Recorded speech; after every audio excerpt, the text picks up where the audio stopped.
Hey guys, it's me Rhonda and I'm back with another Disney video. Today we're talking about 90s VHS and wonderful world of reading books. And today's feature is Aladdin. So Aladdin was released November of 1992 and I have here a VHS clamshell. Inside, of course, is the VHS tape. And how many of you remember, like, the sound of it rewinding in here? And then you had to wait and wait and wait for the upcoming announcements to go through. There was no sort of menu button to push nowadays with the DVDs. But there were a lot of previews of things coming up, things either in the animation world or just in the films and Disney events like at the parks. So it was fun to watch those advertisements. I may have a few here somewhere in this video since we're talking about Aladdin. But this came out in 1992 and I found this book, which is actually the accompanying, the accompanying feature of the film. And let's see, copyright 1993, first American edition. And so it's this thin book, children's size, not a lot of pages, but it's got all of the characters animated in there. Jafar, Jasmine, everybody is in here.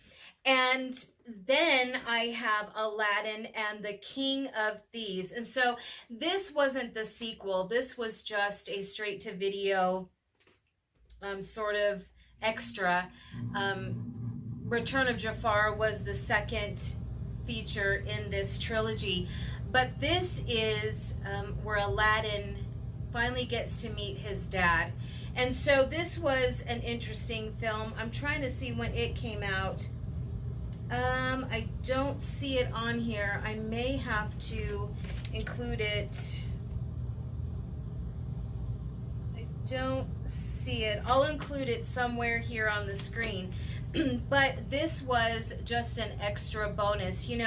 It was really neat because due to the success of, this is the Renaissance age that we're talking about, the 90s, the totally 90s Disney animation was boom, boom, boom. It seemed like every 10 months or so, a new feature was coming out or was getting ready to debut at key times through the year. This was just around holiday time.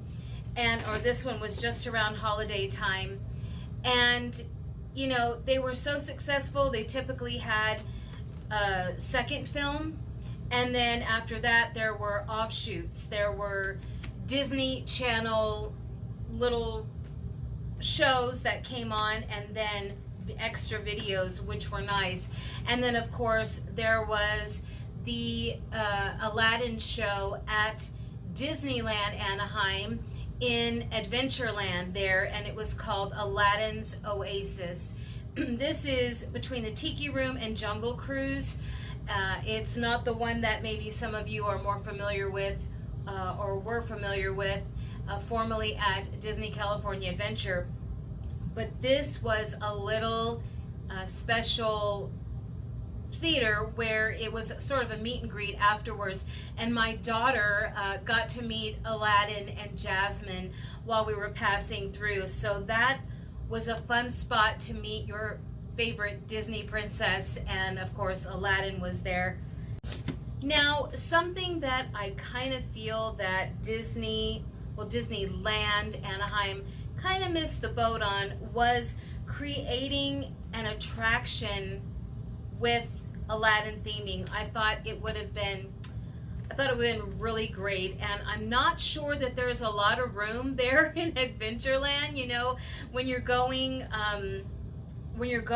through that bottleneck, and then the treehouse is kind of in the walkway. I'm not sure that there would have been enough space, but it sure would have been nice to see something Aladdin related. Nowadays, it's very rare to see Jasmine or Aladdin out and about. You'll see them in the parades, but it's very rare to see them out and about for meet and greets at the park, which is a shame because they're classics. I mean, why wouldn't you want to see Jasmine and Aladdin, or even the genie at Disneyland, and get your picture taken with them?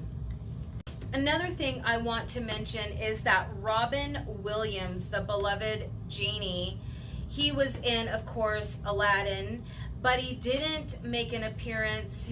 Vocally, he wasn't present in the sequel, Return of Jafar, but he did come back for this third installment, and everyone was excited that Robin Williams came back to contribute his vocals for the genie in Aladdin and the King of Thieves, and it actually says starring Robin Williams on the cover. You can find, I encourage you to find physical media and purchase it. If you don't already have a DVD, a VHS, books of these beloved classics, you need to go find them. I find them at places like used record stores. We have Second and Charles here. I've even found them at the Goodwill. You can find these collectibles because now everything's on streaming, and why? I don't understand. It's like stream, and then they're gonna lock it away in the vault, and you don't know when that's gonna happen. So rather than risk that, obtain your own physical media. I can't emphasize that enough. And then, I have a VCR and a DVD and a Blu-ray player, so I can watch all of these if I want to, since I have them on all of those formats. But what I'm saying is, don't just collect VHS if you don't have a VCR to watch these on, unless you want to do a craft. And I have some ideas for crafts that you can use. You can transform this. Take out the tape first, clean it really good, and line it with felt, and you can actually house your tickets, your old fast passes, remember those? You can house park maps, ephemera, you can do postcards, you can put little bits of makeup in here. I have some Princess Jasmine makeup that I could literally just store in here and place on a shelf and know that my collection is together. So there are craft projects that you can do.